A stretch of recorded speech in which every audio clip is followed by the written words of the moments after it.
चलो, issue of shares for consideration other than cash, जो treatment share में होगा वही ट्रीटमेंट डिवेंचर में भी होगा। तो हम एक पढ़ेंगे, दूसरा अपने आप को बात समझ में आ जाएगी। ये बोर्ड में जनरली जो है वो कितने मार्क्स का है? 4 मार्क्स का है। अब अगर शेयर जो है वो कैश पे नहीं इशू हो रहे हैं तो कितने तरह से इशू हो सकते हैं? 3। पहला है issue of shares to promoter. क्या है topic? Issue of share for consideration other than cash, cash में नहीं इशू होंगे। तो अदर देन कैश वो सबसे ज्यादा किस में इशू हो सकते हैं? पहला issue of share to promoter. Promoter कौन होता है? वो इंसान जिसके मन में कंपनी को स्टार्ट करने का आइडिया आता है, उसे प्रमोटर कहते हैं। और वो किसी भी कंपनी का एक ही रहेगा। ऐसा नहीं है कि सक्सेसर बदलते जाएंगे तो प्रमोटर भी बदलते जाएंगे, नहीं। प्रमोटर ऑफ द कंपनी उसके पूरे इंटायर लाइफ में एक ही इंसान होता है, ठीक।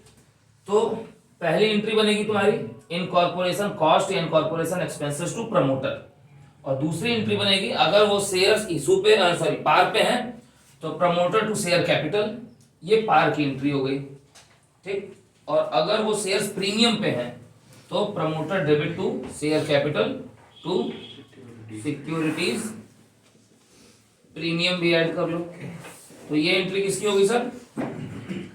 पूरी एंट्री अगर हम मिलाएं तो ये एंट्री प्रीमियम की बन गई, ठीक है। Under clear? दूसरा केस क्या है? अंडर राइटर को भी शेयर इशू किए जा सकते हैं।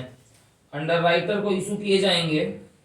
अंडर राइटर कौन होता है? जो कंपनी के जब आईपीओ लॉन्च होते हैं इनिशियल, ठीक है, जब पब्लिक ऑफरिंग आती है तो under writer is the person जो न्यू बॉर्न कंपनीज के शेयर्स को बिकवाने का जिम्मा लेता है, उस इंसान को अंडर राइटर कहते हैं। तो जब आप शेयर्स पूरे मार्केट में सब्सक्राइब करवा देंगे तो जो उसका जिम्मा लिया जाएगा उसको एक certain amount of commission, commission based काम है, इस तरह के कोई भी काम कमीशन बेस्ड होते हैं, तो वो कमीशन बेस्ड काम है तो अंडर राइटर को कमीशन दिया जाएगा। तो वो अंडर राइटर जो है वो ये कह दिया मान लो तुमसे कि हमको कमीशन में अमाउंट नहीं चाहिए, हमको शेयर तुम्हारी कंपनी का चाहिए, ठीक है। तो वो अपने काम करने के बदले शेयर ले रहा है। इसका मतलब वो अगर तुम कंपनी के ओनर हो तो तुमको पैसा नहीं दे रहा है, वो तुम्हारे लिए वो एजेंट बन के काम कर रहा है और उसके बदले उसकी मेहनताना तुम्हें उसको चुकाना चाहिए था पैसे देके, तुम पैसा नहीं दे रहे हो, तुम उसको उसके बदले क्या देते रहे हो? शेयर दे रहे हो, ठीक है।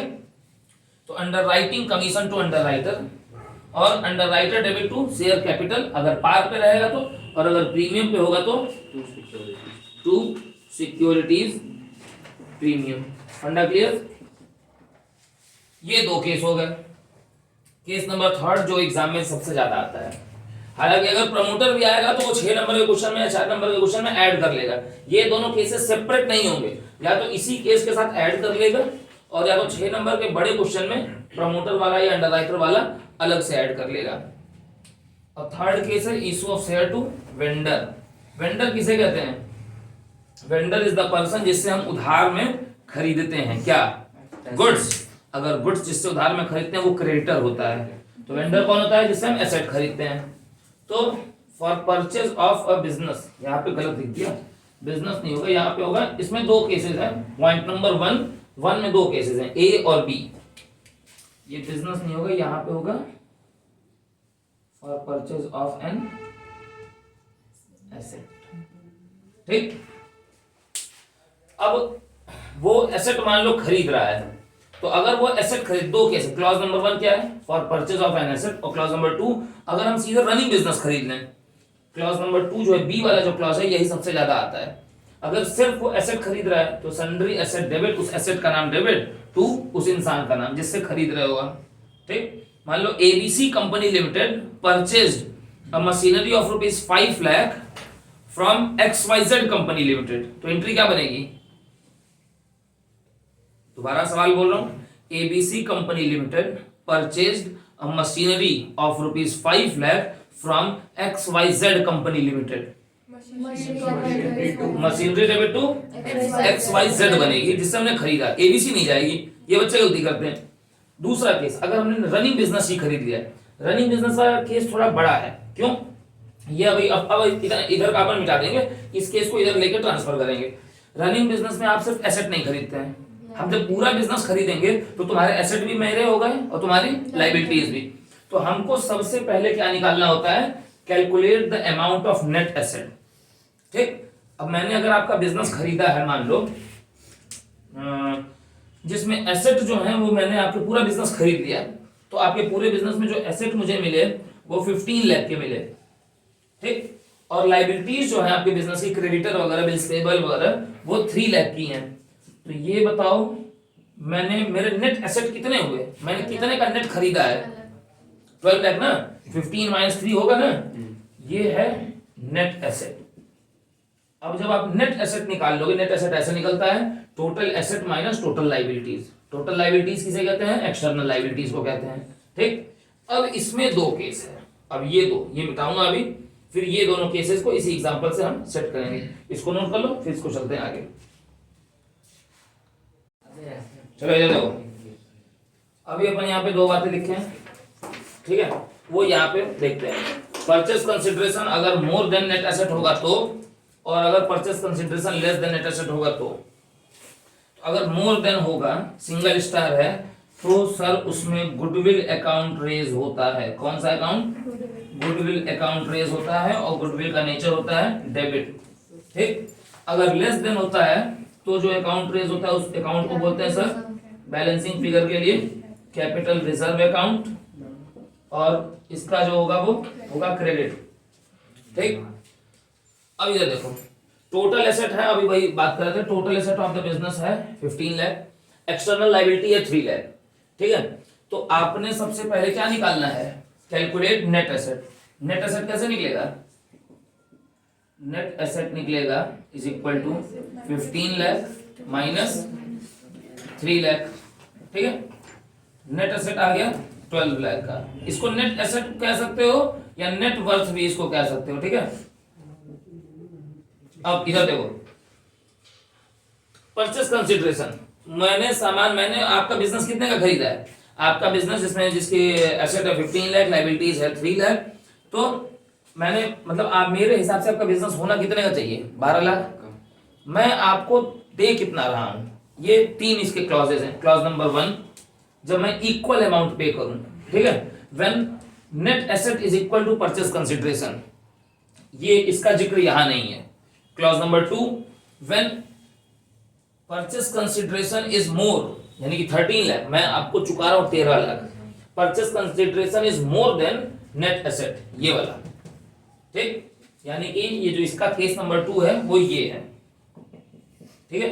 और केस नंबर 3 मैं आपको सिर्फ दे रहा हूं 11 लाख, आपके 12 लाख के बदले में आपको कितना दे रहा हूं? सिर्फ 11 लाख। तो when purchase consideration 11 lakh is less than net asset 12 lakh, ठीक। तो केस नंबर 1 की एंट्री में बाद में बताऊंगा, 2 और 3 की पहले देख लो। सन्ड्री एसेट्स कितने से डेबिट होंगे?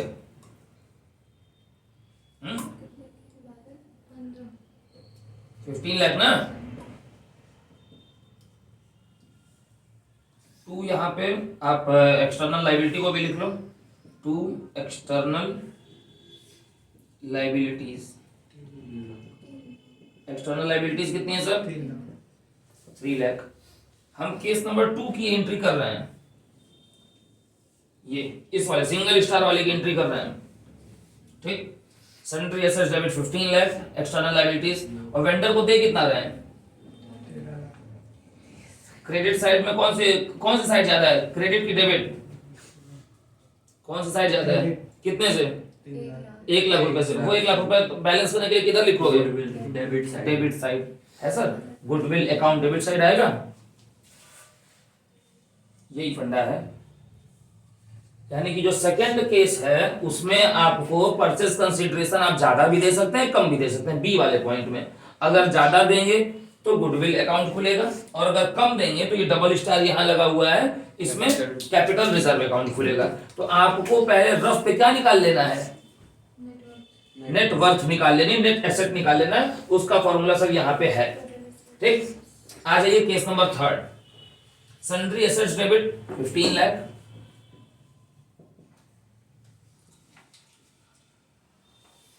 To external liabilities. External liability कितने की है सर? 3 लाख की।